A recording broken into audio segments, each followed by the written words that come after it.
Okay, so this is going to be a quick walkthrough of how to run this lab since the site no longer works. And I just want to make sure everybody is comfortable with what is going on. So on the Lab 1 folder, you see a few videos, also a link to a periodic table that will help you with Lab 1, but all this is also in the Lab 1 folder. So you will find the journal, which is 6 pages, and the analysis, which is 2 pages, for a total of 8 pages that you will need to send me. Again, here is a link to the interactive periodic table. Just click on it, it'll take you there. And then down here are some additional videos along with this one that will help you on this lab. So when you look at the journal and analysis documents, this is what you will see. Introduces you to atomic structure. You know electrons are in the outer shell, protons and neutrons are in the nucleus. Protons are positive, electrons are negative, and neutrons are neutral. When you look at the periodic table, the top number is going to be your atomic number. Atomic number tells you the number of protons. Bottom number is atomic mass. Atomic mass is protons plus neutrons. So atomic mass minus atomic number gives you the number of neutrons. And so you're going to come down here, fill out these tables. Argon over here with 18. You can see the atomic number is 18, means you have 18 protons. Atomic number tells you protons. Atomic mass, round up or down for atomic mass, just do a round number. So this would be 40, so you'd put 40 in here. And so now you can see that in this table, you would put, well, you carry this data down to table 3, make sure you answer all the questions as you go along. And then in table 3, you would put the 18 because atomic number. Neutrons, 40 minus 18 means that you have 22 neutrons, 18, 22. Putting electrons in the shell. If you look here, you can see the first shell only has 2 electrons. The next shell will hold up to 8 electrons. And then once it is full, you move out to the 3rd level and put everything else out here in the 3rd level.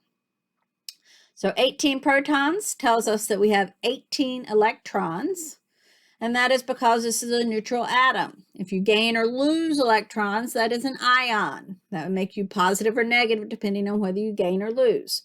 So since we have 18 here, got 18 here, 2 go in the first shell, 8 in the next shell, that equals 10. We have 8 more that we put in the 3rd level. And so everything else that is not used in the first 2 levels, so anything above 10 will go in this 3rd level. If you ever got into chemistry, you'd go out shells and lots of different shells, S, D, Fs, all kinds of things. But for biology purposes, first has 2, second has 8, and everything else goes in the 3rd. So the next one, aluminum. Atomic number 13 means that we have 13 protons. Atomic mass, 26.9, round up to 27. So that means our atomic mass is 27. 27 minus 13 means we have 14 neutrons. Electrons equal protons, so we have 13 electrons. So that means in the shell around our nucleus, we will have 2, 8, and then the remaining 3 will go in that 3rd level. Okay, as we move down, we finish looking at more elements, give you more practice. We are going to move into isotopes, and isotopes are those elements who have gained or lost neutrons. So they have a different atomic mass. Atomic number never changes. Atomic number stays the same because an element, the protons never change. 5 is always going to be boron. 6 is always going to be carbon, but what can change is the number of neutrons, so our mass can change. So when you see something in this setup, it means the top number is the mass, so that's protons and neutrons. Bottom is the protons. Atomic number, that means that atomic number is 12. Means that our atomic mass is 23.9, but we rounded it up to 24. Here, magnesium, here 12 still always, protons stay the same. Protons never change. 12. But our mass changed, which means we're going to have 2 more neutrons in this guy. So this guy would have 12 neutrons. This guy would have 14 neutrons.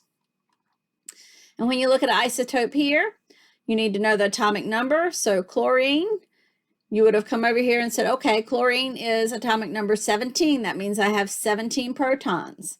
I have an atomic mass of 37, and you've got to look at the mass for our isotopes. This is the standard of all isotopes. So the atomic mass that is given over here is an average of all isotopes that exist of that element.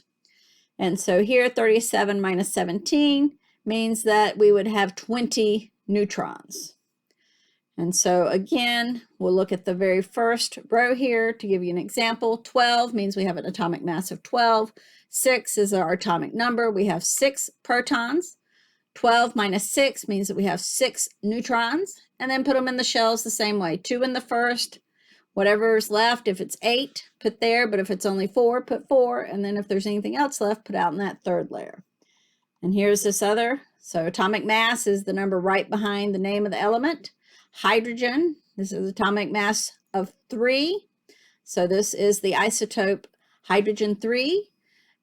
1 is our atomic number. So 1 goes in the protons. 3 minus 1 means we have 2 neutrons, and then put the appropriate number.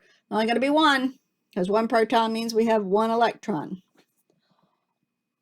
And then for our final table down here, utilize the periodic chart. So 10 is going to be, you look across here, find 10 right here, SN. 10 is a atomic number of 50. So atomic number 50, atomic mass is 119. Remember, round up. 119 minus 50 means that we have 69 neutrons. So 50 protons, atomic number is 50, protons 50, mass is 119. 119 minus 50 means that we have 69 neutrons. And here that is. So 50, 119, 119 minus 50 gives you 69. Electrons equal protons. And so you know that you have 50 electrons. And so you can use the information. If you got 30 protons, means your atomic number is 30. So you look here, what element is 30? So that means that's zinc. If you got 31 electrons, you know you got 31 protons, then you're going to go look atomic number, who has an atomic number of 31. And shells, so we have 2. Only count the electrons here. If you try to count the protons and neutrons, you will get the wrong element. Count the electrons. Know that the number of protons equals the number of electrons.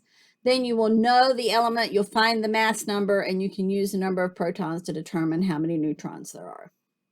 So these are just more examples of isotopes, reiterating and reinforcing the material we've already covered, and then finish out your last step.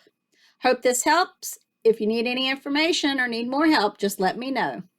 Oh, and one more thing. Once you finish, you can take pictures. You can fill it in by hand. You can take pictures. You can fill this in if you have a Adobe editor. Submit the lab here.